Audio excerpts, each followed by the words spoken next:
we meet the presence of God this morning, I invite everyone in our feet.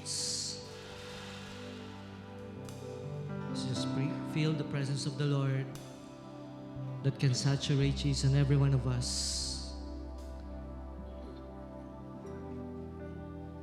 Just allow the Holy Spirit to speak in your heart right now.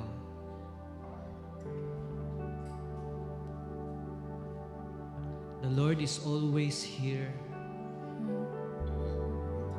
He is just waiting for us to come near to Him.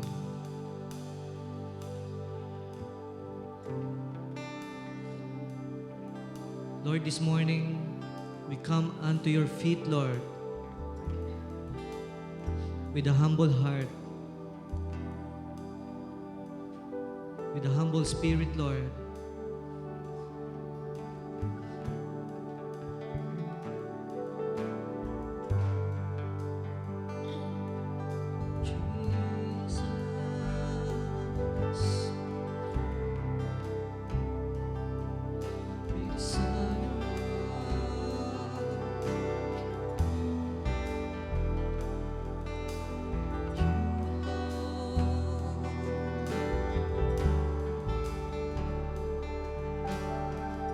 Your worship to the Lord.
Desire God, we wait for you. We wait for you. We wait for you to walk in the room.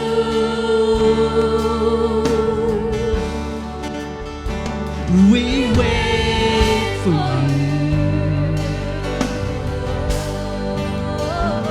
We wait for you. We wait for you to walk in the room.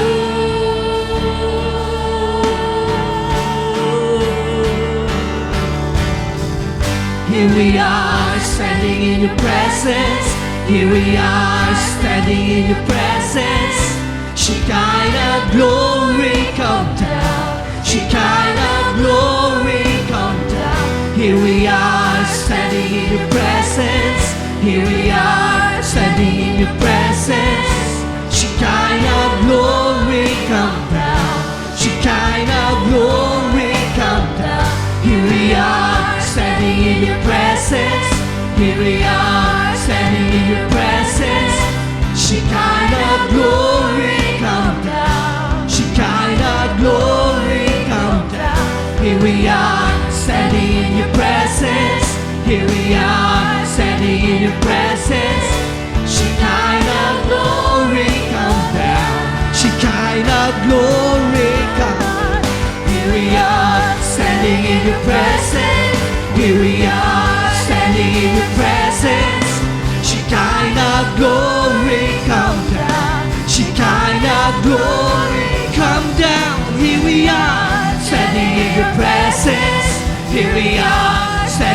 your presence. Shekinah glory come down. Release the fullness of your spirit. Shekinah glory come. Shekinah glory come. Release the fullness of your spirit.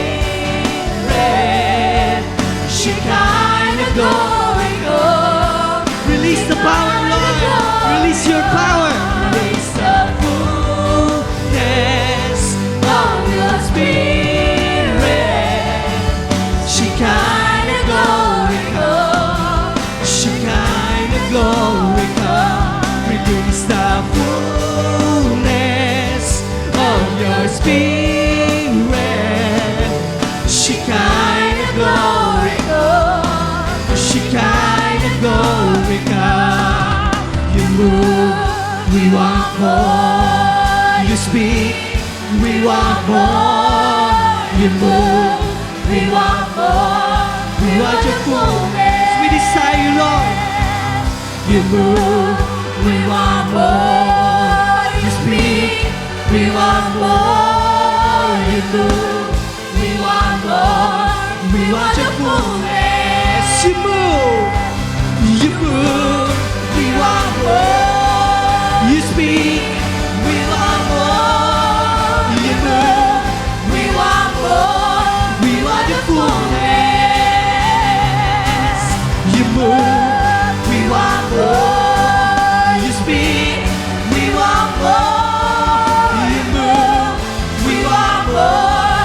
We want your fullness. Receive the freedom from the Lord. The Lord has given us freedom, given us freedom, given us joy. The Lord has given us freedom, given us freedom, given us joy. The Lord has given us freedom, given us freedom, given us joy. The Lord has given us freedom, given us freedom, given us joy. Let's declare. The Lord has given us freedom, given us freedom, given us joy. The Lord has given us freedom, given us freedom, given us joy. The Lord has given us freedom, given us freedom, given us joy. The Lord has given us freedom, given us our voices, let's shout. Given us joy. The Lord has given us freedom, given us freedom, given us joy. The Lord has given us freedom, given us freedom, given us joy. The Lord has given us freedom. Your freedom, Lord, freedom in your name. The Lord has given us freedom, given us freedom, given us joy. The Lord has given us freedom, given us freedom, given us joy. The Lord has given us freedom, given us freedom, given us joy. The Lord has given us freedom, given us freedom, given us joy. The Lord has given us freedom, given us freedom, given us joy. We are the chosen generation. Rise up, all ye nations. God will live for you. You have called us out of darkness into light so glorious. God will live for you. Will live for you. God will live for you.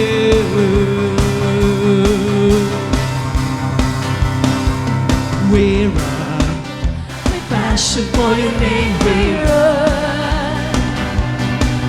Freedom, you've broken every chain. We run. Our God will not be moved. Our God will never be shaken.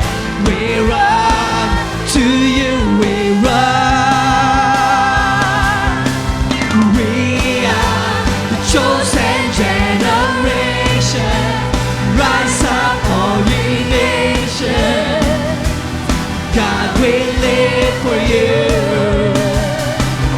You have called us out of darkness into light so glorious. God will live for you. Will live for you. God will live for you.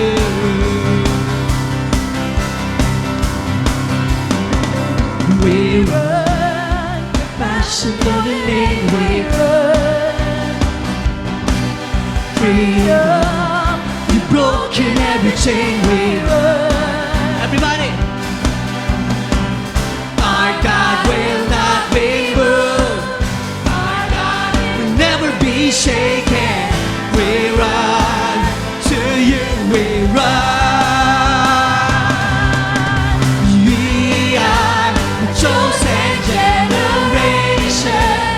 Rise up, all we nations. God will live for you. You have called us out of darkness into light so glorious. God will live for you. Our God will not be moved. Our God will never be shaken. Our God will not be moved. Our God will never be shaken. Our God will not be moved. Our God will never be shaken. Our God will not be moved. Our God will never be shaken. Our God will not be moved. Our God will never be shaken. We run to you. We run. We are the chosen generation. Rise up, all we nations. God will live for you. You have called us out of darkness into light so glorious. God will live for you. God will live for you. God will live for you.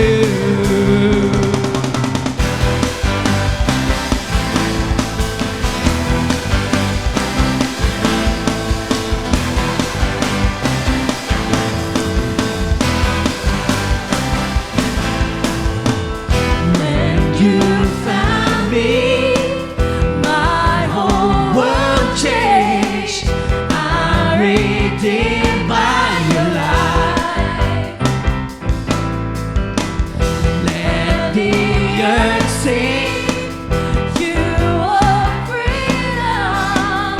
Turn my darkness to light.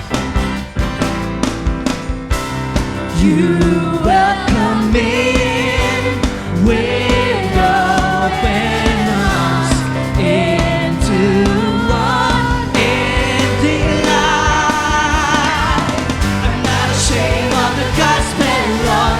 Your power and your love, you saved my soul. Now I'm alive in you. I'm living the reason, son. I'm not ashamed of the gospel, Lord. Your power and your love, you saved my soul. Now I'm alive in you. I'm living the reason, son.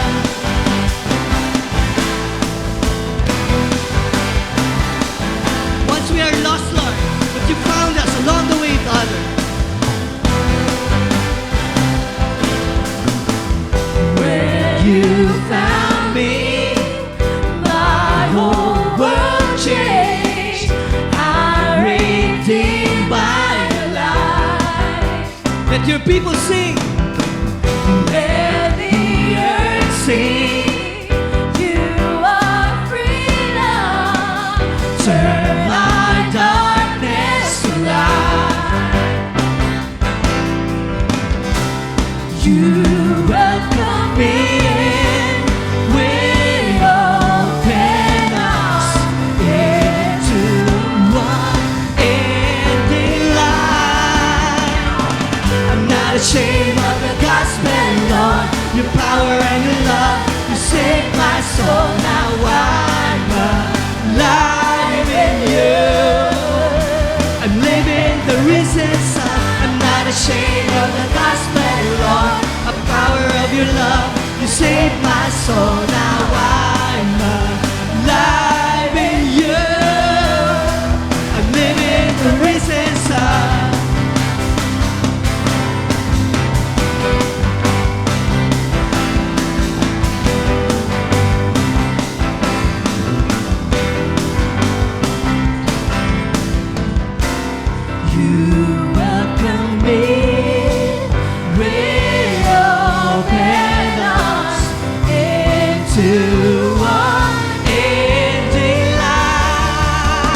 saved my soul. Now I'm alive in you.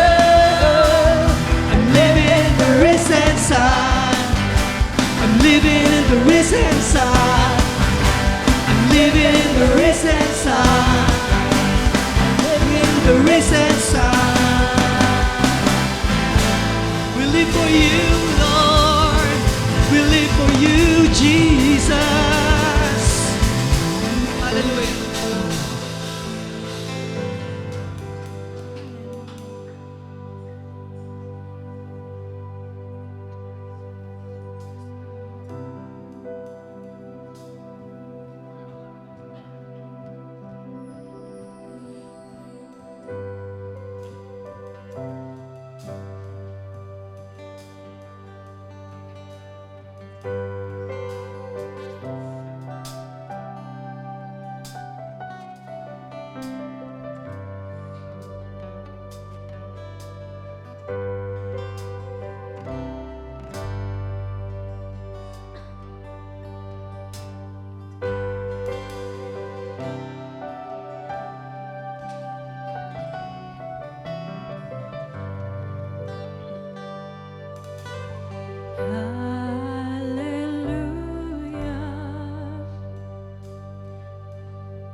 Hallelujah, for the Lord God Almighty reigns.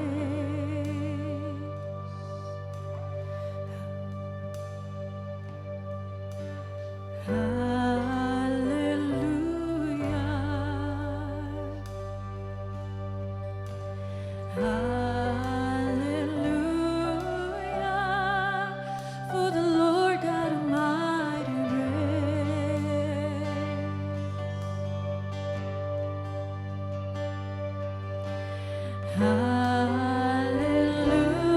Hallelujah, holy, holy are you, Lord God Almighty. Worthy is the Lamb, worthy is the Lamb. You are holy,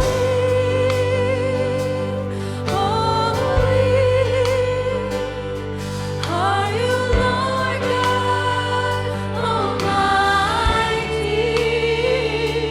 Worthy is the Lamb, worthy is the Lamb.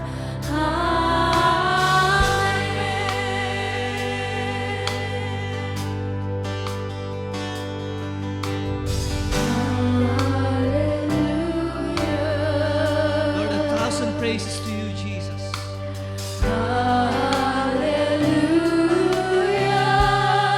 for the Lord God Almighty reigns. Give your hearts.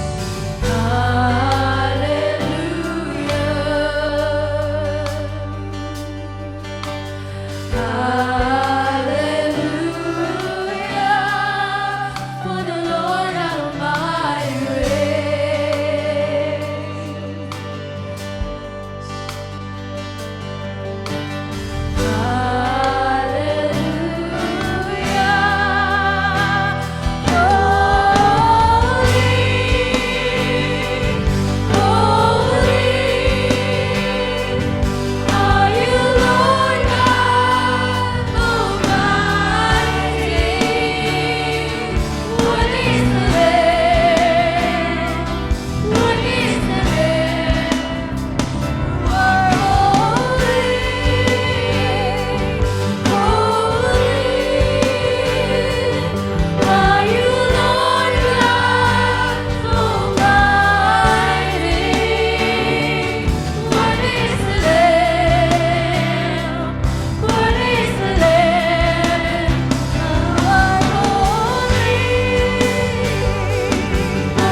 our crowns at the feet of Jesus. Your greatness of His mercy and love at the feet of Jesus. We cry, holy, holy, holy. We cry, holy, holy, holy. We cry, holy, holy, holy is the Lamb.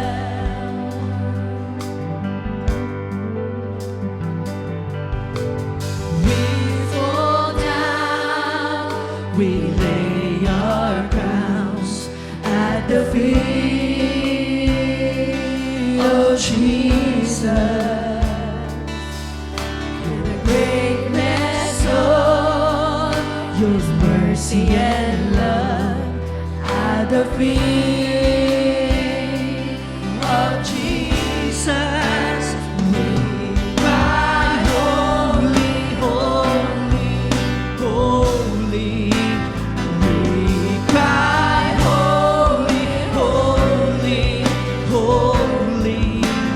We cry, holy, holy, holy is the Lamb. We cry to you, Lord. We cry, holy, holy, holy. We cry, holy, holy, holy. We cry, holy, holy, holy is the Lamb.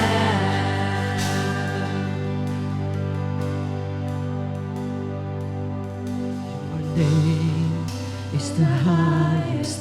Your name is the greatest. Your name stands above them all. All thrones and dominions, all powers and positions.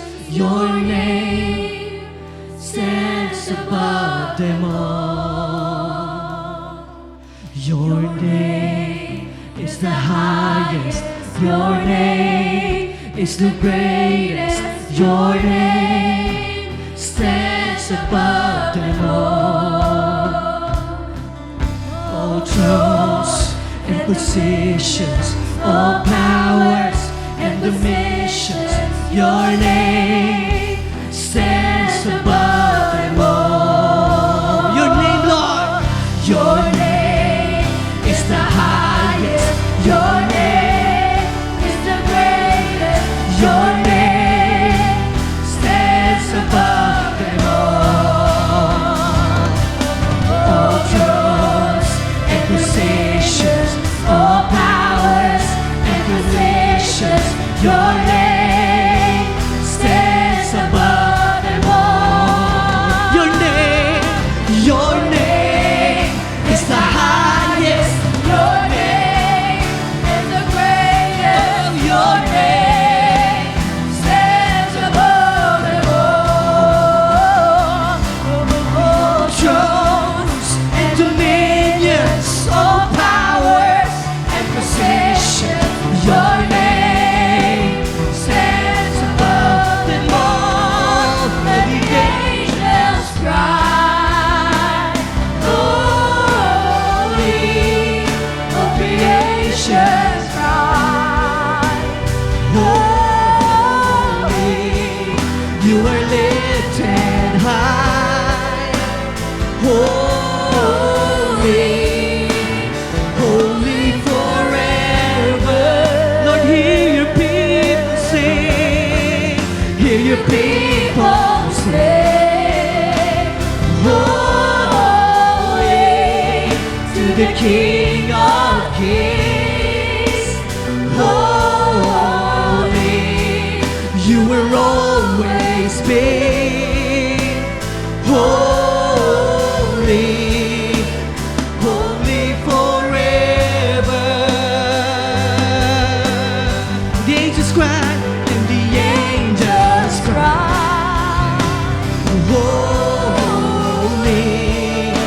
creation cries, holy, you are lifted high, holy, holy forever.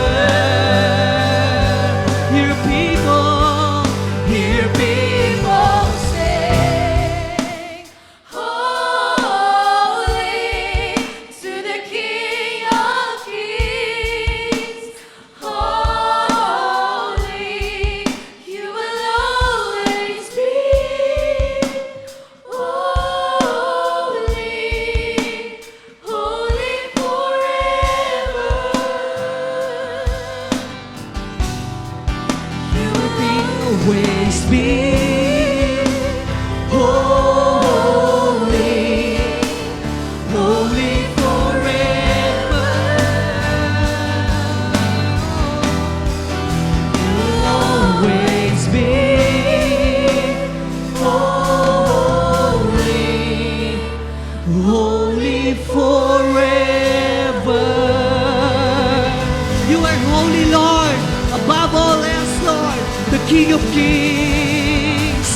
You are enthroned, Lord. You are exalted on high. You will always be in our hearts, Father. We worship you, Jesus. Hallelujah. Lord, you deserve this, Father. You deserve our praises and worship from our hearts, Father. Because you are good. You are good, Lord. You are great. You loved us, Father. You never forsaken us, Father.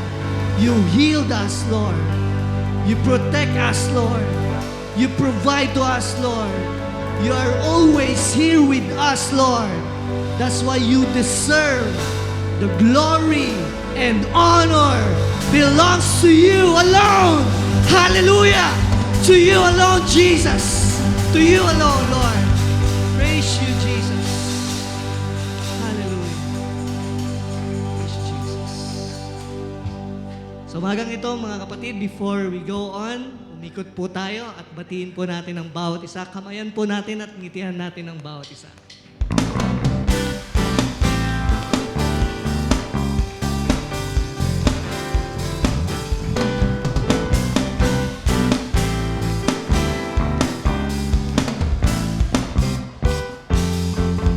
Tatakbo, ngunit di mahapon. Lalakad, di mapapagod. Maghihintay ng may tagumpay, pagkat pag-asa ko'y nasa iyo. Tatakbo, ngunit di mahapon. Lalakad, di mapapagod. Maghihintay ng may tagumpay, pagkat pag-asa ko'y nasa iyo. Tulad ng agila, pailan lang nang may panibagong sigla. Ako ay agila, pailan lang nang may panibagong sigla. Ikaw ang hangin na natutulak sa akin, sa ibabaw ng bagyo na nangangalit. O Diyos, purihin ka. Tulad ng agila'y ilan lang nang may panibagong sigla. Ako ay agila, ilan lang nang may panibagong sigla. Ikaw ang hangin na natutulak sa akin, sa ibabaw ng bagyo na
Sige po, muli po nating palakpakan ng ating Panginoon.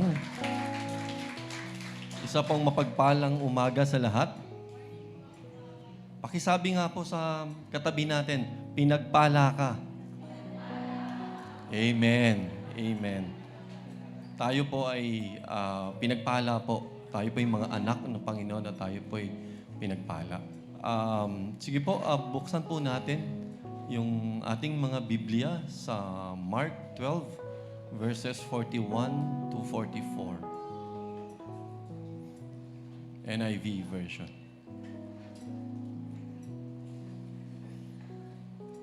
It says, Jesus sat down opposite the place where the offering were put and watched the crowd putting their money into the temple treasury. Many rich people threw in large amounts, but a poor widow came and put in 2 very small copper coins, worth only a fraction of a penny. Calling his disciples to him, Jesus said, I tell you the truth. This poor widow has put more into the treasury than all the others. Wow. Itong verse na to is actually one of my favorites. No? It struck me no, na out of poverty, yung naghihikaos a poor widow, no? Nakuha pa na magbigay sa ating Panginoon. Despite na kailangan niya rin po yun. No? Based on studies, no, sa ang binigay daw na amount, no, is that at that time is worth day's wage, yung isang araw na kita. No? Pero ano bang nangingibabaw sa atin, di ba?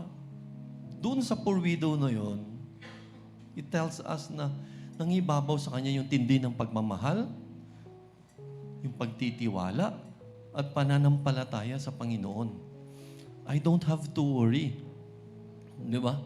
Sabi nga sa may Matthew 6, verse 26, ang sabi is that yung ibon nga is that finifeed ng ating Panginoon.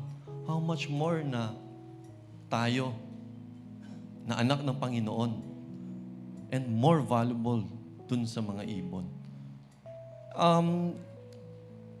Siguro po kung ganun, katulad po tayo ng poor widow na to, I'm not saying na tayo po yun, no? Yung iba siguro, every Sunday, hindi na po magdadalawang isip.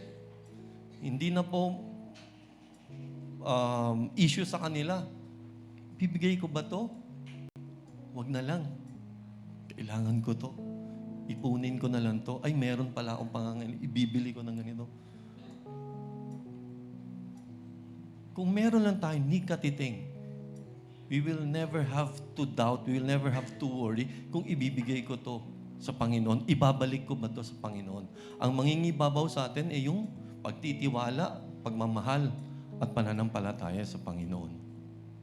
No? If we were put into similar situation na kailangan natin, magdadalawang isip ba tayo na magpakita ng pagmamahal sa Panginoon? Pananampalataya. God teaches us na hindi tumingin sa pera. Money doesn't matter. Yun ang tinuturo sa atin ng Panginoon. Sa Kanya tayo tumingin. And He will provide everything that we need. Huwag nating sambahin ang pera. God teaches us to trust Him. No? Dahil sa pangako Niya. Diba? Test me on this. And yun ang panghahawakan natin.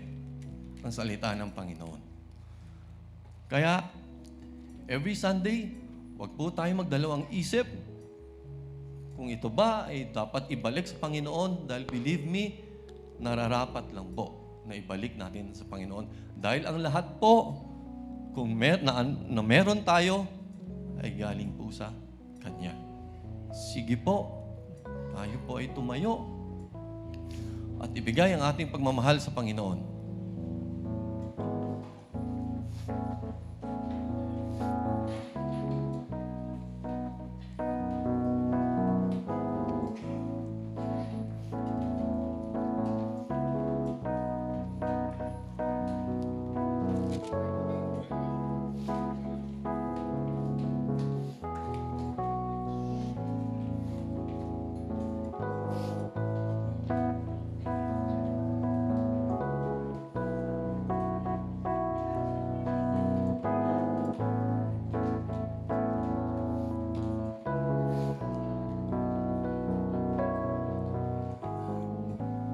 Sige po, atin pong ipanalangin ang ating pagbabalik sa Panginoon. Heavenly Father, we acknowledge that everything we have comes from you, and we never have to worry of what to eat, where to find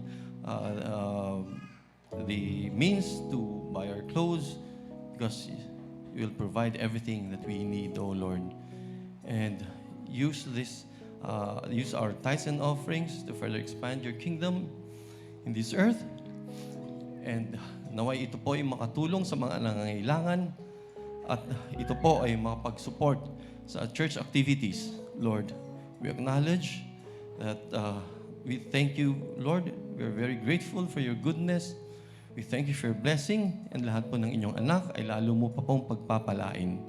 Hindi man po pinansyal, pero sa anumang mga aspeto ng buhay. Pagkat sinabi niyo po sa inyong salita na we will never have to worry again. And Lord, kami po ay nagtitiwala at sa iyo po ang lahat ng papuri. We give you all back the glory, the honor, and praise. In Jesus' mighty name, amen.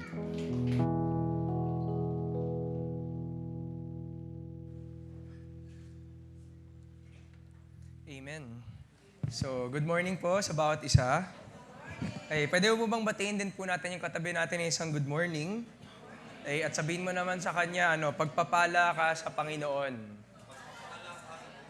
Damdam ko po yung yung resistance doon sa sinasabi nyo, ha. Parang ayaw nyo pong tanggapin na pagpapala po yung katabi ninyo, no? So, welcome po mga kapatid sa CCOF, okay? And bago po tayo magsimula, just a few announcements. Meron po tayong Family Fun Day on December 1 p.m. No? Para po ito sa ating mga faith kids and young gens, no? And for their parents. So if you're interested po, kahit di po kayo interesado, luway po kayo kay Teacher Cheska para po mas maging interesado po kayo and for you to participate in this activity. No? May change of venue lang po tayo. It will be held sa Rosario 5 and 6 covered court. Okay? So yun po yung unang announcement po natin. And second is, sino po dito yung mga part ng Ignite, mga youth? Taas kamay. Parang, hindi po yung mga feeling youth, yung mga talagang youth talaga. Okay. So we have our Ignite Christmas party on December 7, 4 o'clock p.m. Please approach Teacher Kia naman po, for more details about this activity. Yan. So meron po tayo ditong announcements dito. Okay? Kasi po, ngayong umaga po, pagpapatuloy po natin yung series po natin na Call to Overcome. No? At dito po, pinag-uusapan po natin yung mga letters na pinadala po ni Jesus to 7 real churches that were existing in the time of, sinulat po yung Revelation. So these were real churches. They had their own unique situation. Meron pong kanya-kanyang mga pinagdadaanan at nararanasan. At ang nakaka-encourage po dito ay alam ni Jesus ang pinagdadaanan ng bawat isang simbahan na mga ito. No? At kaya po nagsulat si Jesus para po sa mga simbahan na to, it's to give them encouragement, di po ba? Na nakikita ko yung pananampalataya ninyo at magpatuloy kayo at patuloy ninyong ayusin at pagbutihin yung paglalakbay ninyo sa pananampalataya.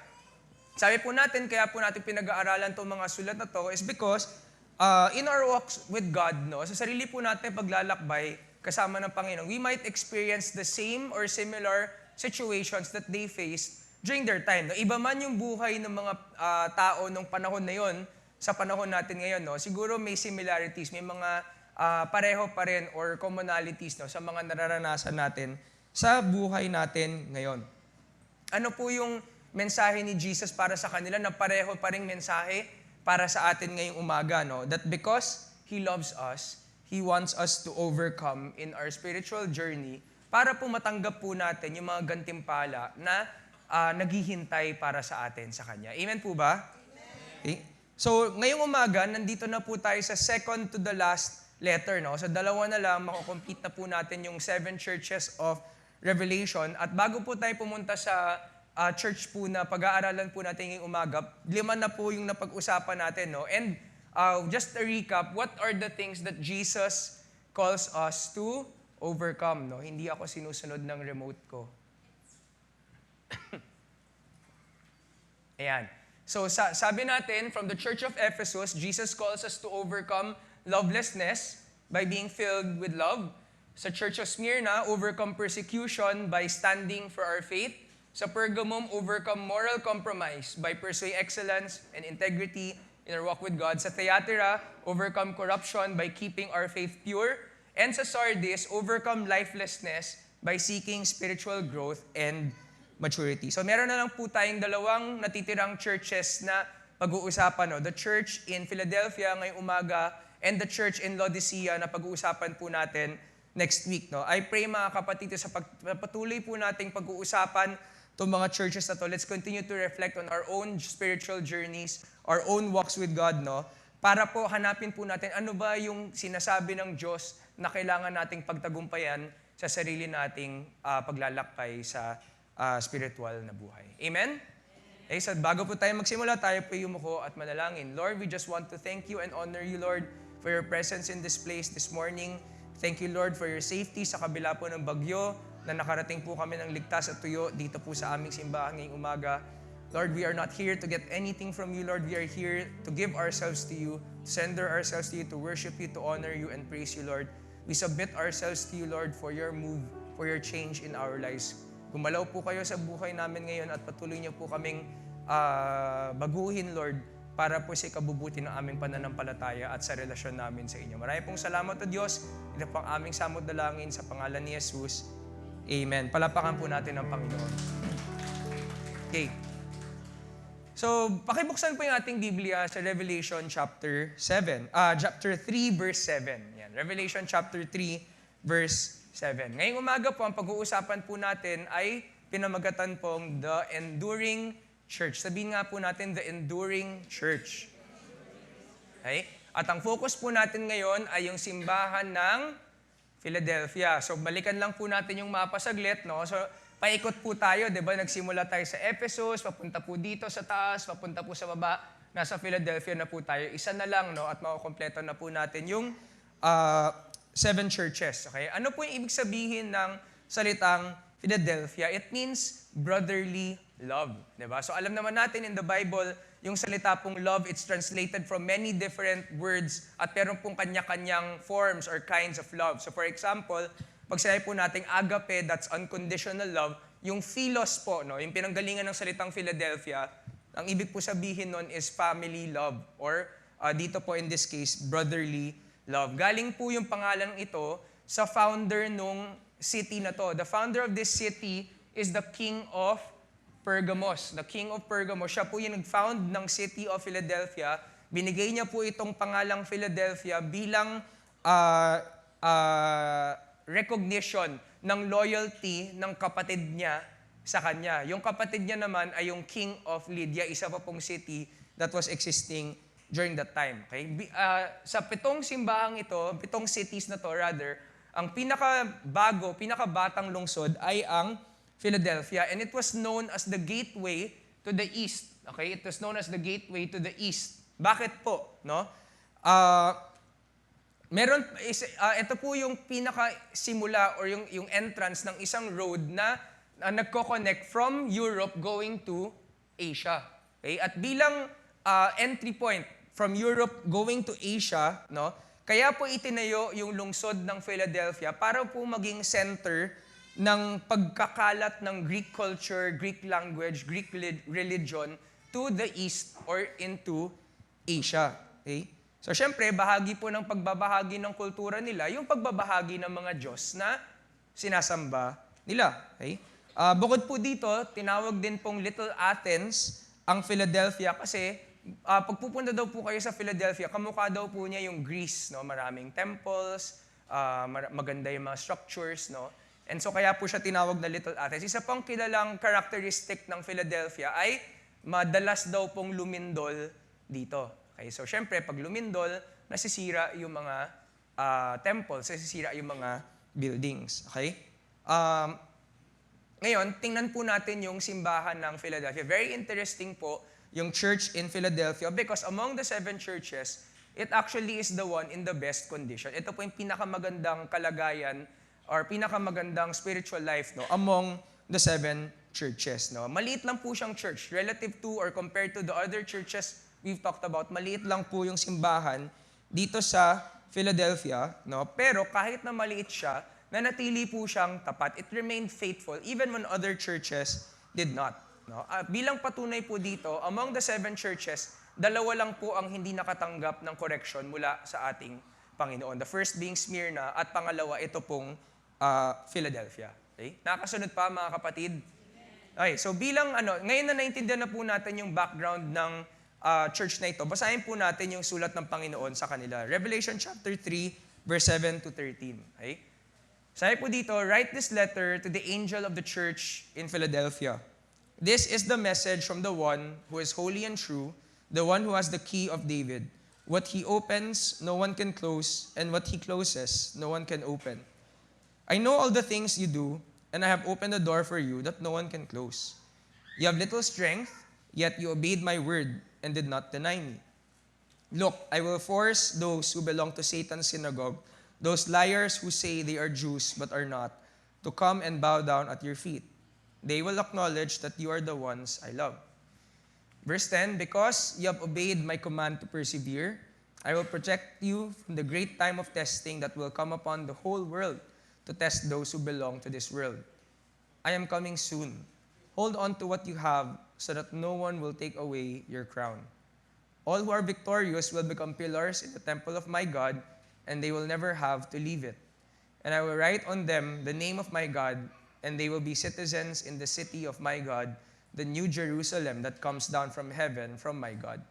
And I will also write on them my new name. Anyone with ears to hear must listen to the Spirit and understand what He is saying to the churches. Okay? So ito po yung sulat ng Panginoon to this church. Tingnan po natin paano po pinakilala ni Jesus ang kanyang sarili sa simbahang ito. Sabi niya, I am Jesus, or I am the one who is holy and true and who has the key of David. Himay-himayin po natin to mga kapatid. Una, being holy and being true, these are 2 important characteristics of God. Una po, pag sinabi po nating holy or banal, kabanalan, ito yung quality na you are being set apart. Yung itinatangi ka o nailalayo ka or nasa ibang level ka or nasa ibang kalagayan kang kumpara sa ibang tao. And when we talk about God being holy, we talk about God being superior to all of His creation. Diba? Ang ating Panginoon, perfect po siya. Wala pong kayang pumantay, wala pong kayang maging katulad niya. At bukod po sa Kanya, wala pong ibang nilalang na pwedeng tawagin ang sarili niya na Panginoon or Diyos. Diba? Ang sabi po sa Isaiah 45, verse 5, I am the Lord and there is no other, there is no God besides me. Tulad po ng kabanalan ng ating Panginoon, tinatawag niya tayo na maging banal din. Diba? We also have to be holy. Ano po ibig sabihin nun? Na yung sarili natin, ilalayo natin or itatangi natin mula sa ibang bagay, sa ibang tao. So we separate ourselves from sin, from evil, so that we can separate ourselves towards God. Na yung buhay natin, inilalaan lang natin bilang paglilingkod sa Kanya. Pangalawa po, sabi po natin, God is true. Ang ating Diyos ay katotohanan. Ang sabi po sa John 14 verse 6, Jesus told him, I am the way, the truth, and the life. No one can come to the Father except through me. So ang ating Panginoon, nakikitungo lang siya sa atin sa katotohanan. Okay? Hindi siya kailanman manlilin lang sa atin or hindi man siya kailanman magpapakilala or magpapakita ng kanyang sarili nang may kasinungalingan. Okay? He will never misrepresent Himself towards us. So, kaya po natin magtiwala sa Panginoon na kapag nakitungo siya sa atin, He is who He says He is. Okay? Hindi na natin kailangan i-figure out o i-distinguish ko ano yung totoo at ano yung hindi sa Kanya. And likewise, God calls us to be also truthful. in our dealings with other people. No? Kung meron man tayong deceit or panlilinlang or pagsisinungaling sa buhay natin, ang sabi sa Bible, Satan is the father of lies. Hindi po galing sa Panginoon ang kasinungalingan or ang hindi katotohanan. Okay? Pangalawa pong description is that he has the key of David. No? Isa po itong reference to a passage in Isaiah. Ang sabi po sa Isaiah 22, verse 22, I will give him the key to the house of David, the highest position in the royal court. When he opens doors, no one will be able to close them. And when he closes doors, no one will be able to open them. Okay? Ano po yung significance ng key of David? Una sa lahat, sino po dito ang nakatanggap na ng susi galing sa ibang tao? Taas kamay, huwag po kayo mahiya. Okay? So meron po ilan sa atin, we've received keys from other people. No? Siguro yung susi sa office, susi sa eskwelahan, susi sa kwarto, susi sa bahay. No? At kapag binibigyan tayo ng susi para po sa mga pintuang ito, pagpapakita po ito ng tiwala sa atin. Hindi po tayo bibigyan ng susi kung hindi tayo mapagkakatiwalaan doon sa kung ano yung nabubuksan ng susi na yon. No? So pagka meron kang susi para sa office, may tiwala sa iyo yung boss mo. At dahil may tiwala sa iyo yung boss mo, meron kang malaking kapangyarihan pagdating doon sa opisina. Meron kang authority or power na magpapasok ng tao at magsara, no? Iiwang nakasara yung opisinang pinapasukan natin. Okay? Now, pagdating po sa Isaiah, ito pong key of David na to, hindi po ito literal na susi, no? So baka isipin natin binigay po ng Panginoon yung susi, 'di ba? Pero ang representation po ng susing ito is authority and control over the kingdom of David. Okay? So reference po ito para sa isang parang kanang kamay, no, na merong kapangyarihan over the kingdom of David during that time. Okay, now, ano po ibig sabihin na si Jesus ang may key of David? Na nung sinasabi ni Jesus that I have the key of David, sinasabi niya, I have the power not just David's kingdom, but over God's kingdom. At meron akong kapangyarihan magpapasok ng mga mananampalataya sa kaharian ng Diyos at iiwan na hindi papasukin yung mga hindi mananampalataya sa kaharian ng Diyos. Malinaw po ba yun, mga kapatid? So importante po yung introduction ni Jesus, particularly because of the commendation or the encouragement Jesus has for this church. Ano po ba yung commendation? Ano po ba yung puri ni Jesus para sa simbahan ng Philadelphia? Una, that Jesus opened a door for them that no one can close. Kasi meron nga siyang authority, meron siyang power. No? At meron siyang susi na pwedeng magbukas ng mga pintuan. Ano po yung ibig sabihin ng open door na ito? No? Pagdating po sa Bible, pag sinabing open door, this usually refers to an opportunity to share the gospel. It's an evangelistic opportunity. Okay? So for example lang po, sa 1 Corinthians 16 verse 9, there is a wide open door for a great work here, although many oppose me. At sabi rin sa 2 Corinthians, when I came to the city of Troas to preach the good news of Christ, the Lord opened a door of opportunity for me.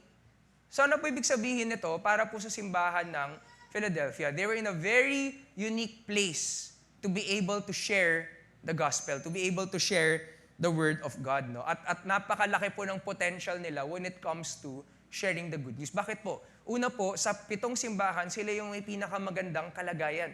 So, ibig sabihin nun, kung meron mga magandang witness, meron mga magandang testimony pagdating sa pananampalataya, it's the church in Philadelphia. So meron silang quote-unquote credential, good example sila. Pangalawa, sabi natin, yung lungsod kung saan sila nakatayo or naninirahan, it was a church, it was a city with an evangelistic purpose. Ang purpose ng city na yon, no, ay para magkalat ng mga ideas, ng kultura, ng mga paniniwala. No? And maybe in this time, hindi na po masyado na promote yung Greek culture kasi it's a few hundred years after it was founded. But they still had the same framework. Nandun pa rin yung daanan. Nandun pa rin yung pumupunta yung maraming tao sa city na to. And so they had the perfect opportunity to use the framework of the city, the background of the city, to share the gospel to those around them. Ang sabi, di ba, pag meron daw po tayong susi, hindi lang natin kaya magbukas o magsara ng mga pintuan, pero kaya nating panatilihing bukas at panatilihing sara ang mga pintuan ayon sa ating kagustuhan. At ang sabi dito, yung pintuang binuksan ni Jesus para maghayag sila ng kanyang salita, it is an open door that no one can close. Ano ibig sabihin nun? Na kahit merong resistance, kahit merong opposition, walang pwedeng maging hadlang para sa church na ito to fulfill the mission that God has for them. So ang ganda po ng potential, di po ba? Ang ganda po ng possible future ng simbahang ito at pwede nilang gawin para sa Panginoon. Ano pa po yung commendation sa kanila? No? That they kept God's word and did not deny Him despite little strength. Okay? Kept God's word, did not deny Him despite little strength. Okay? So, minsan iisipin natin yung pagmaliit ang kakayanan natin, paano naging puri yun? Di ba? Paano naging praise yung mahina ako? Or wala akong kakayanan? No? Because, in God's terms, pag mahina ka or maliit ang kakayanan mo, meron kang ng potential na magkaroon ng malaking dependence sa ating Panginoon. Ulitin ko, kung mahina tayo sa ating sarili, mas kaya nating dumepende or umasa sa kalakasan na nanggagaling sa ating Panginoon. Diba? Tingnan natin si Samson. Si Samson, malakas siyang tao. Diba? Kahit ilang kaaway ang mangompronta sa kanya, kaya niyang manalo sa kanyang sariling kalakasan. And so dahil sa sarili niyang kalakasan, hindi na siya dumedepende sa Panginoon. He had poor dependence on God. Meanwhile, kung titingnan naman natin si Paul, no? Si Paul, inamin niya, sabi niya, mahina ako. 'Di ba? Meron akong weakness na ilang beses kong hiniling sa Diyos na, Lord, alisin mo tong kahinaan ko. 'Di ba? Pero ano yung sinabi dito sa 2 Corinthians chapter 12? Sabi niya, each time I said, my grace is all you need and my power works best in weakness. So now I am glad to boast about my weakness so that the power of Christ can work through me. That's why I take pleasure in my weaknesses and in the insults, hardships, persecutions, and troubles that I suffer for Christ. For when I am weak, then I am strong. Bakit? Nasa aking sariling kahinaan, doon ko nararamdaman or doon ako dumedepende sa kalakasang nagagaling sa Diyos. So the church in Philadelphia was more similar to Paul in that they knew how to rely on God. Ano po ba yung pinagdadaanan ng church na to during that time? No? So syempre meron po yung kanya-kanyang mga ordinary hardships sa buhay ng isang mananampalataya. Excuse me. Pero bukod po dito, meron daw pong synagogue dito, isang grupo ng mga Hudyo, no, na nang o-oppress sa kanila. Parang binibigyan sila ng difficult time, no, in their own spiritual life, no. So much so na kahit na Jews sila, ang tawag ng Panginoon sa kanila, they are Satan's synagogue. Okay? They call themselves Jews, but in reality, ang fino-fulfill nila na purpose sa buhay nila ay yung purpose ni Satan, naguluhin yung mga mananampalataya. Okay? So hindi po natin dito sinasabi na lahat ng Hudyo ay satanista or galing kay Satan. No? Ang purpose po dito, ang sinasabi po natin dito is, in this city, there was a specific group of Jews that were making life difficult for the church in Philadelphia. Okay. Now, ano po kaya yung ginagawa nung mga Hudyong ito laban sa simbahan sa Philadelphia? Hindi natin alam. Posible na ino-oppress sila, no? So pinapersecute sila for their faith, or posible din na nag-i-introduce sila ng maling katuruan sa kanila. So for example, sa Galatians, 'di ba, ang main purpose ng sulat na 'yon ay may mga Hudyo na naging Kristiyano na sinasabi, bago kayo maging Christian, kailangan maging Hudyo muna kayo. So, Paul writes that whole letter to explain na hindi. Kung galing kang Hudyo, naging Kristiyano ka na, yun na yun. At kung Gentile ka at naging Christian ka, yun na yun. Hindi mo kailangan mag-convert muna at mag-convert ulit. No? Once we are Christians, there is neither Jew, nor Greek, or slave, nor free. No? For we are all one in Christ. Okay? And so, sabi ni Jesus, marami kayong pinagdadaanan dyan na natili kayong tapat, no? Malalaman, ipapaalam ko doon sa mga kalaban nyo na tunay nga kayong mga mananampalataya at tunay na mahal ko kayo. So, ang gandang pakinggan, di ba, na even Jesus Himself affirms na, you might be experiencing difficulties or suffering at present, pero darating yung panahon that good will truly triumph over evil at malalaman ng buong mundo yung katapatan natin kapag nagtagumpay tayo. Amen po ba? Okay? So, overall, ano yung assessment natin sa Church of Philadelphia? No, that the church in Philadelphia was small but faithful, but it was praised for its perseverance and promised an open door of opportunity. Maliit lang siya, pero tapat. No? At kahit na maliit lang siya, maraming opportunities ang binibigay ang Panginoon para sa kanila for the ministry. Wala siyang, kung papansinin natin, walang binigay na correction ang Panginoon dito po sa simbahang ito. Paano po nangyari yon? Kung isipin natin yung mga katangiang inilista naman natin kanina, parang plain lang ordinary lang. Expected naman to sa bawat simbahan, maging tapat, magpatuloy, and so on and so forth. No? Bakit po? No? Bakit po kahit na ordinary lang siya, Jesus was very pleased, Jesus was very happy with how this church was. Okay? Siguro, doon po natin makikita na iba ang batayan ng success ng mundo at ang batayan ng success ng Panginoon. Di ba? For a church to be successful, ayon sa mundo, sa panahon natin ngayon, ano ba ang mga churches na ina-assess natin bilang successful? Yung mga mararaming attendee, libo-libo ang attendee. Pag mega church ka, successful ka. Di po ba? Kapag marami kang building, malaki ang building mo, malaki ang sanctuary mo, successful ka. Kapag marami nagsaserve sa church, successful ka. Diba? These are good things. Hindi natin sinasabing masama na dumami ang member, dumami ang minister, or lumaki ang sanctuary. Wala pong sama sa mga bagay na yon. But these are not the only marks of a successful church. Diba? And so ibig sabihin nun, what does God really look at? Na ang tinitingnan niya, no, na sa kabila ng pagsubok, nagpapatuloy tayo sa ating pananampalataya. That is success in the Lord's eyes. Na yung lumalago ang bawat isa, no, sa lahat ng pinagdadaanan natin sa buhay, this is a mark of a successful Christian. Amen?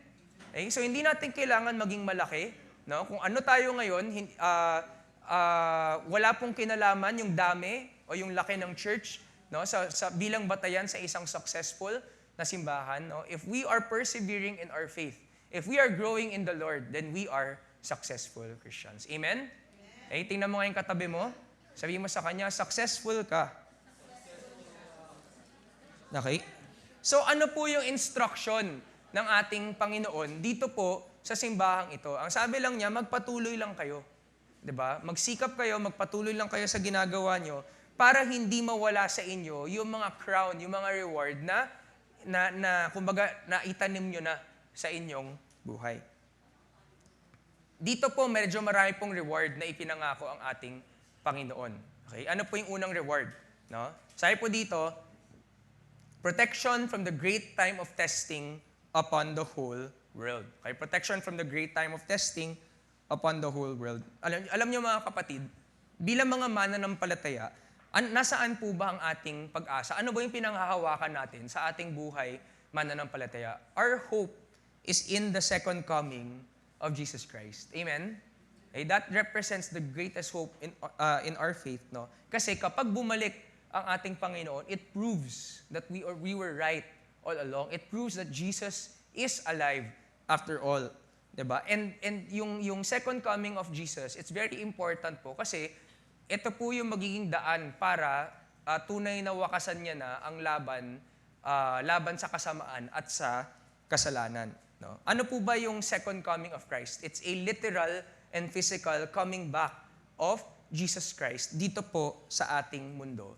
At inilalarawan po ito in the book of Revelation. So para lang po may idea po kayo, at sure po ako hindi po marami sa atin ang nakabasa na ng libro ng Revelation. Basahin po natin yung second coming. No? Dito po sa Revelation 19. Okay? So habang binabasa po natin to, gusto ko po focus po tayo, gusto ko po i-visualize natin yung mga bagay na binabasa natin. Ready na po ba tayo?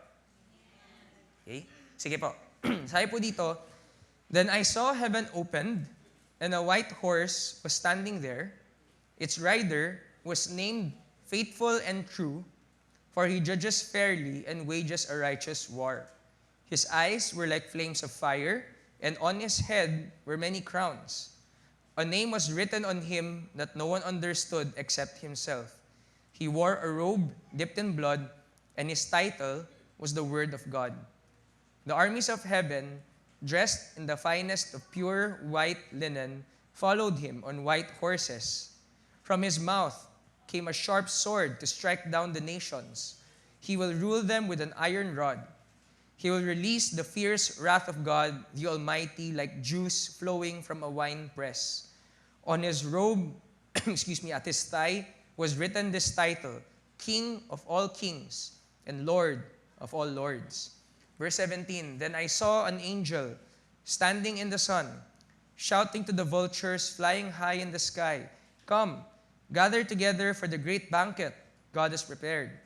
Come and eat the flesh of kings, generals, and strong warriors, of horses and their riders, and of all humanity, both free and slave, small and great. Then I saw the beast and the kings of the world and their armies gathered together to fight against the one, sitting on the horse and his army. And the beast was captured, and with him the false prophet who did mighty miracles on behalf of the beast, miracles that deceived all who had accepted the mark of the beast and who worshipped his statue. Both the beast and the false prophet were thrown alive into the fiery lake of burning sulfur. Their entire army was killed by the sharp sword that came from the mouth of the one riding the white horse. And the vultures all gorged themselves on the dead bodies.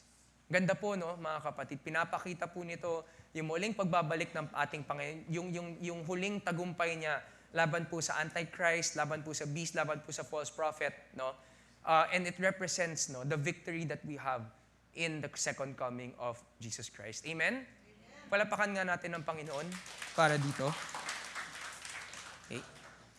So, paliwanag po natin yung reward na matatanggap ng church na to. Sabi natin, it's protection from the great time of testing upon the whole world. No? Ano po ba ibig sabihin ng great time of testing na to? Una sa lahat, let's define some terms. No? Ito pong pinatutungkulan po dito is the end times. Sabihin nga po natin, end times.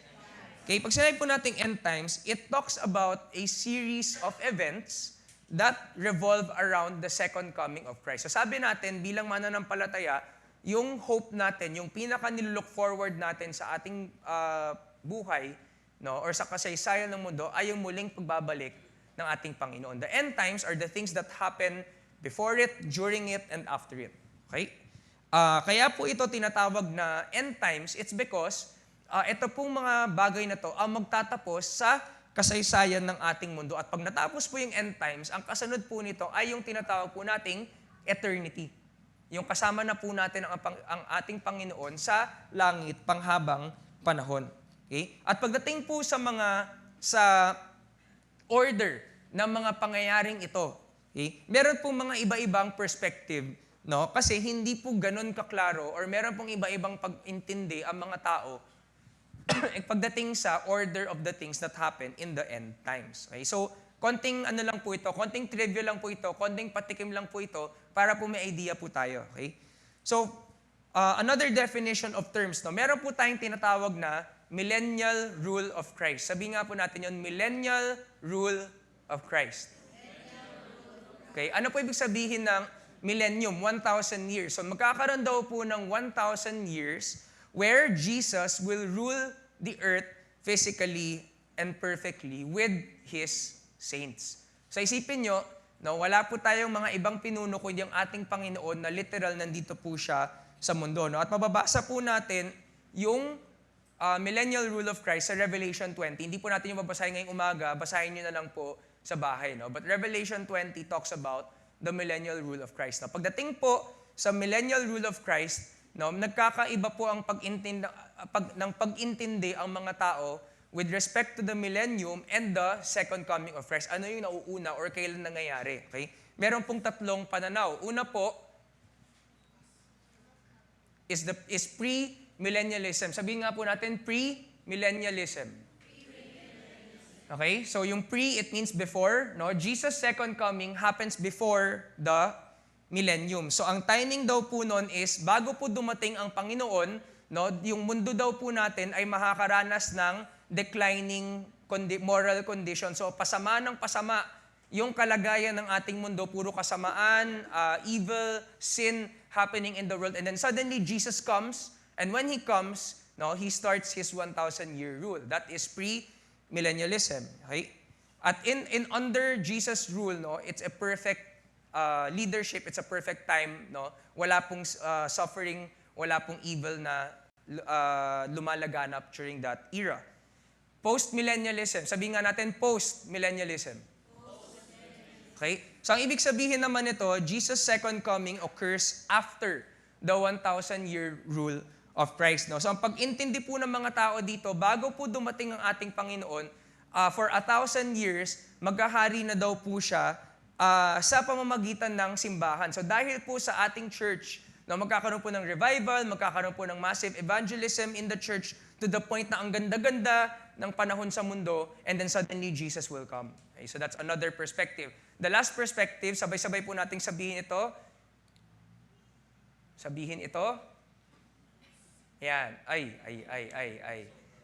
A-millennialism. Okay, ano po yung ibig sabihin nung letter na A, no? Pag dinagdag mo sa ibang salita yung wala.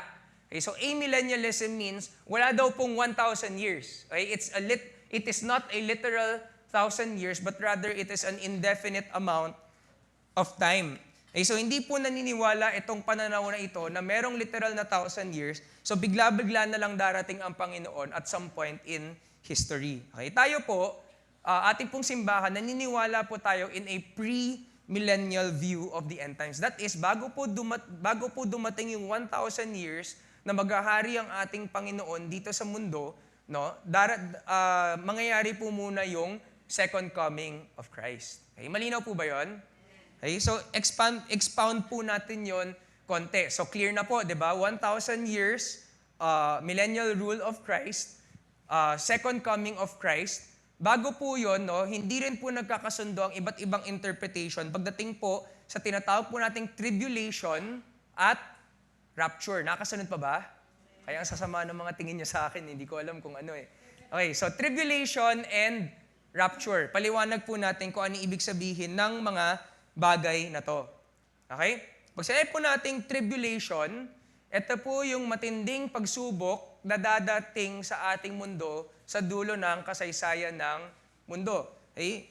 More specifically, it is the worst 7 years of human history. Dito po ibubuhos ng Panginoon yung kanyang wrath, yung kanyang judgment, yung kanyang galit sa mundo. No? At siguro ang defining characteristic ng panahong ito, dito po magpapakita ang tinatawag na Antichrist. Okay? It is during the tribulation period. No? Ito pong 7 years, nahahati po ito sa dalawa, 3.5 and 3.5. Okay?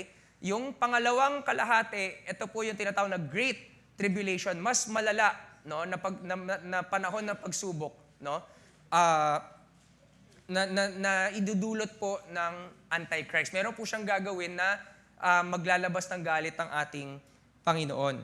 Okay? So bakit po importante itong tribulation na to? Hindi lang po ito pagpapakita ng galit ng Diyos, kung hindi huling hirit, huling panawagan sa mundo na totoo ang ating Panginoon at na ito na yung huling pagkakataon natin na lumapit sa Kanya or na manawagan sa Kanya. Malinaw pa, mga kapatid?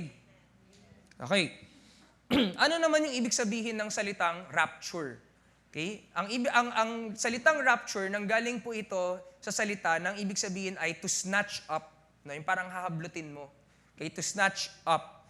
So the rapture, excuse me, is the snatching up of Christians to meet the Lord. So kumbaga, rescue po ito galing sa mundo. Mapakikita po natin yung concept ng rapture dito po sa 1 Thessalonians 4, verse 13 to 17. Okay? And now, dear brothers and sisters, we want you to know what will happen to the believers who have died, so you will not grieve like people who have no hope.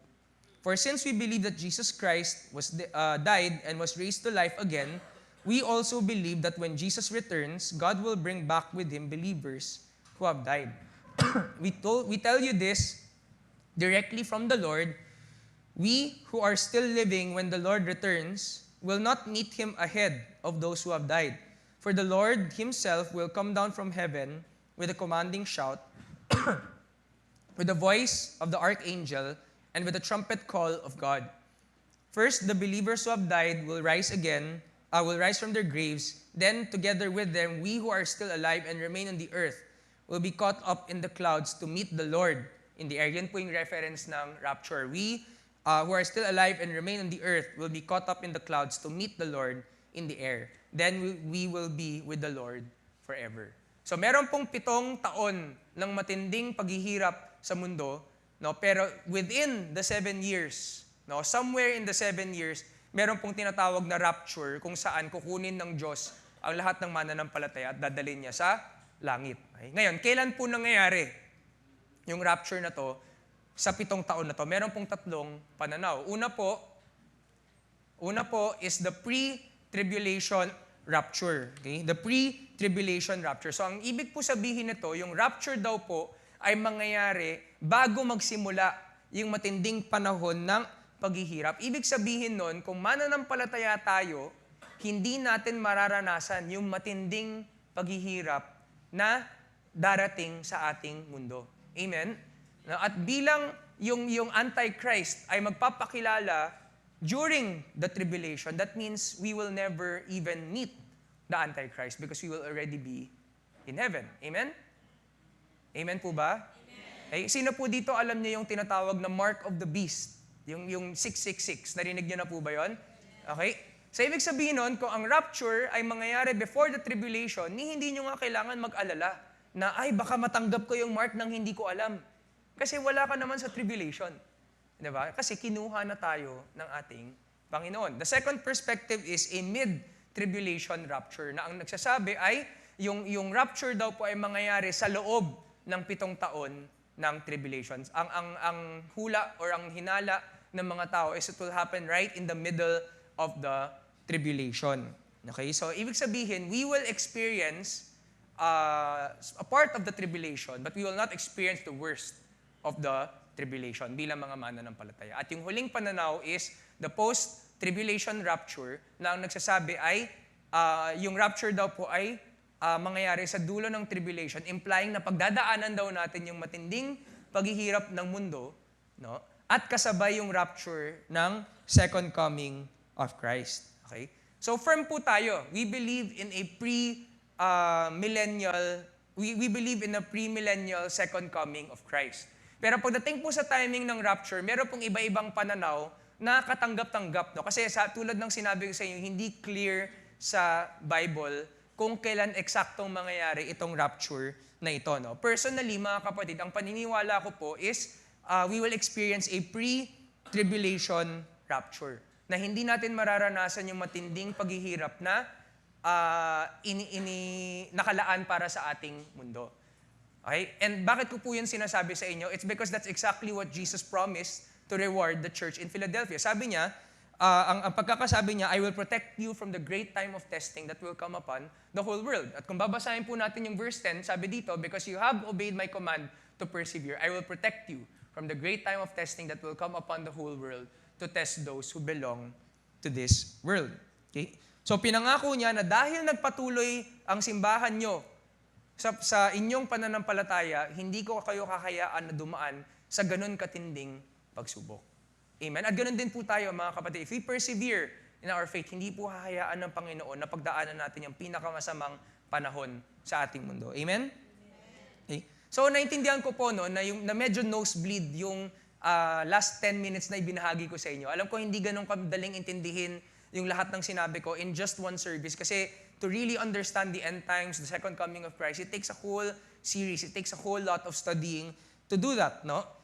Pero, at naintindihan ko rin po na meron po tayo siguro kanya-kanyang pananaw pagdating po sa end times. Pero siguro ang isang bagay na pwede nating pagkasunduan lahat ay yung katotohanan na muling babalik ang ating Panginoon.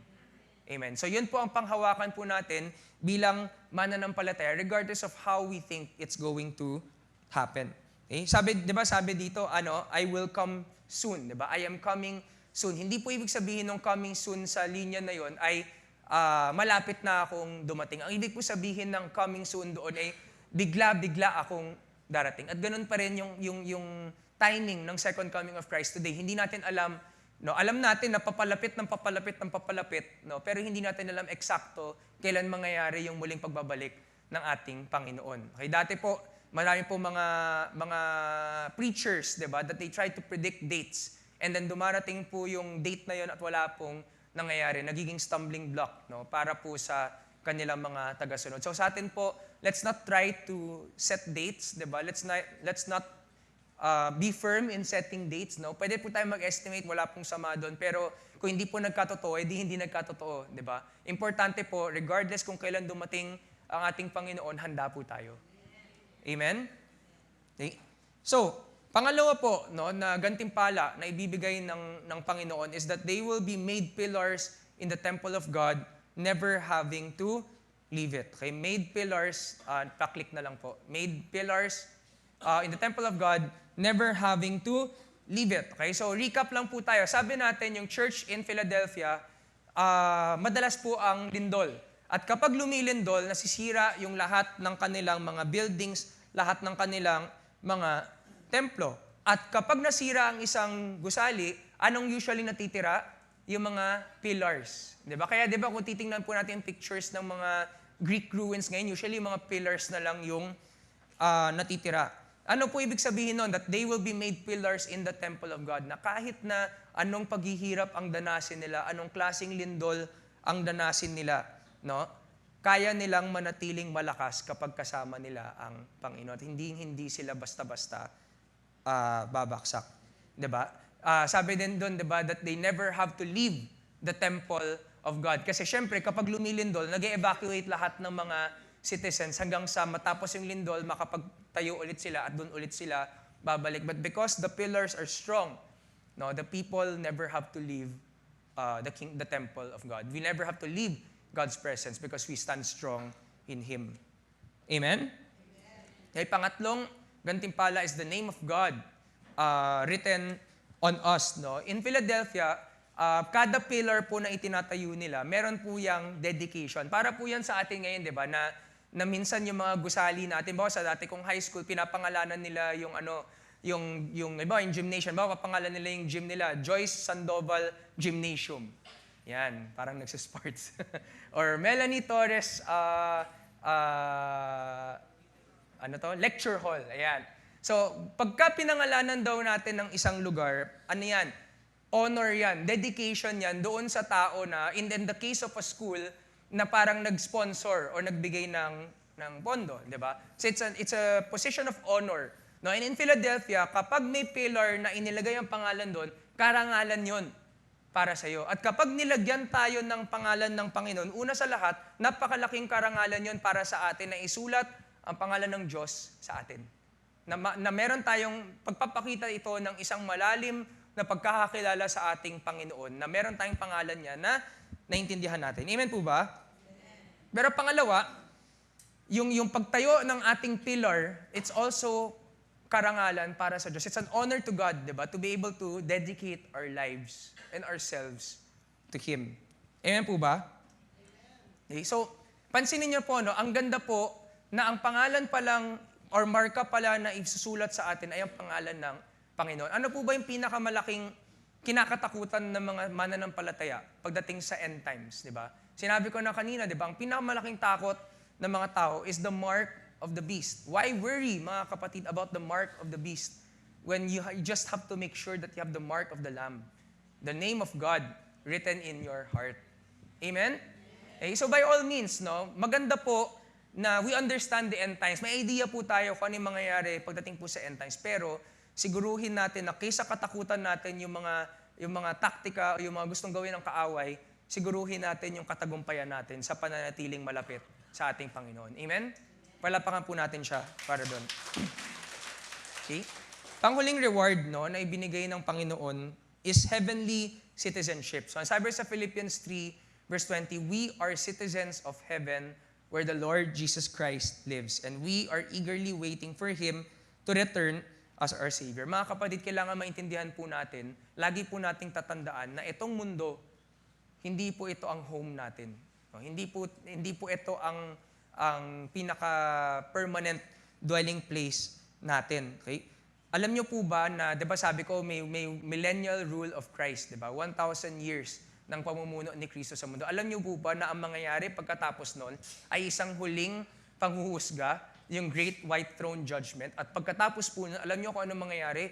Kukunin ng Diyos ang mundo at ang langit at i-recreate niya, no, ang heaven and earth into what He calls the new heaven and the new earth. What will the new heaven and the new earth look like? It's a merging of the two because the presence of God will be here in where we dwell in. Amen? Yung dwelling place ng tao at yung dwelling place ng Diyos, magiging isa na lamang. That is the new heaven and the new earth. At kapag pumasok po tayo doon, that will be our permanent citizenship. Ang ibig po sabihin nun, hindi na tayo kailanman mawawalay sa presensya ng Panginoon sa presensya ng Panginoon panghabang panahon. Amen? Ang ganda po ng rewards, no, na ipinangako ng Diyos sa simbahang ito. At ang inutos niya lang sa kanila, magpatuloy lang kayo. Huwag lang kayong titigil, huwag lang kayong lalayo. What is Jesus saying to us through this letter? It's very simple. Okay? Basahin po natin to sabay-sabay. Continue in the Lord. Yan lang ang challenge ng message na to sa atin ngayong umaga. It's to continue in the Lord. Magpatuloy lang tayo. Huwag tayong titigil. Diba? Sabi po sa 1 Corinthians 15 verse 2, it is this good news that saves you if you continue to believe the message I told you. Unless, of course, you believe something that was never true in the first place. No? Sa totoo lang, mga kapatid, ang buhay Kristiyano, hindi naman niya madali eh. Diba? Meron pa rin namang mga pagsubok. Meron pa rin namang mga paghihirap. Dumadaan pa rin naman tayo sa paghihirap ng mundong ito. No? Hindi tayo exempted. At hindi kailanman pinangako ng Diyos na magiging exempted tayo sa mga pagsubok ng mundong ito. Pero alam niyo, mga kapatid, kung anong pinangako ng Diyos? Nakasama niya tayo sa lahat ng mga pagsubok na pagdadaanan natin sa mundong ito. No? Kagabi, nag-Bible study po kami ng mga disciple ko. Pinag-usapan po namin yung Book of Job. No? Alam niyo po kung anong conclusion namin? No? Na without God, suffering is meaningless. Walang hahantungan, walang purpose yung lahat ng paghihirap na dadanasan natin sa mundong ito. Pero with God, He can turn even the worst things, even our suffering, and turn it into good, turn it into part of His purpose for us. Ano ba yung purpose ng Diyos para sa atin? Para lumago tayo sa ating pananampalataya sa Kanya. Amen? Okay? So, yung mundo po, it will tempt us, di ba? It will tempt us with good things para lumayo tayo sa Panginoon. The world will also tempt us with evil and say, the Lord is not real. Don't follow Him anymore. No? Pero tayo, anong kailangan natin gawin? Continue in the Lord. Magpatuloy tayo kahit anong mabuti ang dumating sa ating buhay, kahit anong masama ang dumating sa ating buhay. Magpatuloy lang tayo at manatili tayong malapit kay Jesus. And because He is worth it. Wala pong kayang ibigay ang mundong ito na pwedeng pumalit sa pwedeng ibigay ng Panginoon sa atin. Or hindi lang sa pwede niyang ibigay, kundi sa Panginoon mismo. Diba? Nothing can compare in this world to having the Lord in our lives. No? Kaya dapat po, maging pareho po ang ating perspective sa perspective ni Paul pagdating po sa kanyang buhay. Ang sabi po sa Philippians 3, verse 12 to 14, I don't mean to say that I have already achieved these things or that I have already reached perfection, but I press on. Nagpapatuloy ako to possess that perfection for which Christ Jesus first possessed me. No, dear brothers and sisters, not that I have achieved it, but I focus on this one thing, forgetting the past and looking forward to what lies ahead. I press on to reach the end of the race and receive the heavenly prize for which God, through Christ Jesus, is calling us. Amen?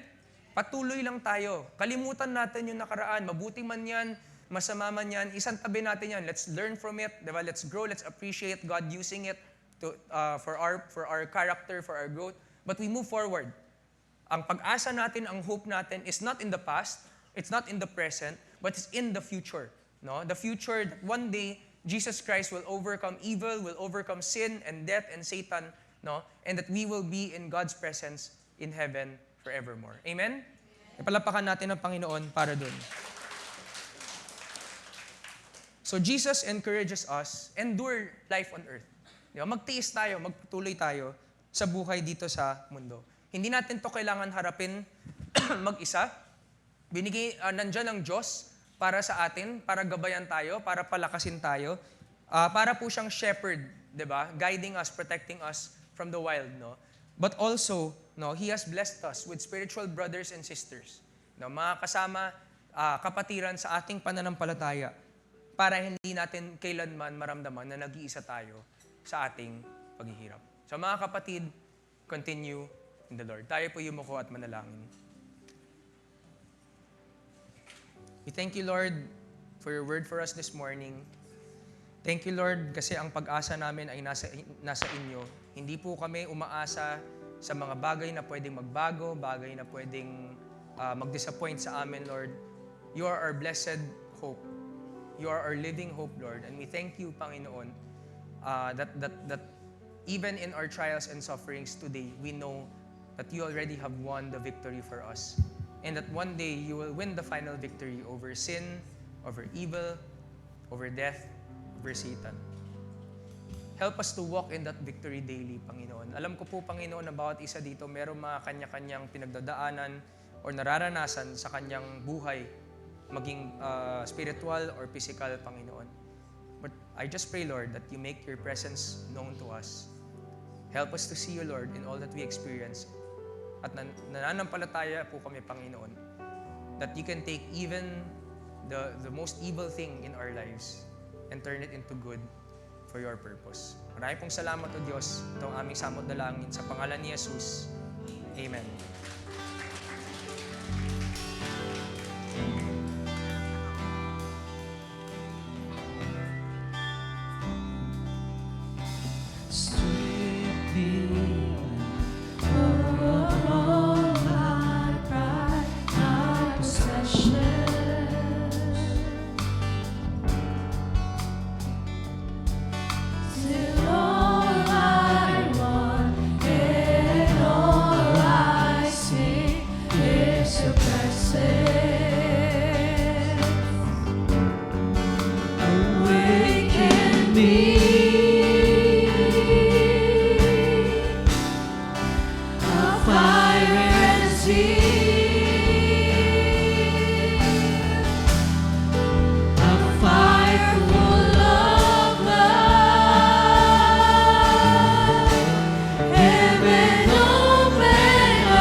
Father, we surrender to you everything. We give everything to you, Lord.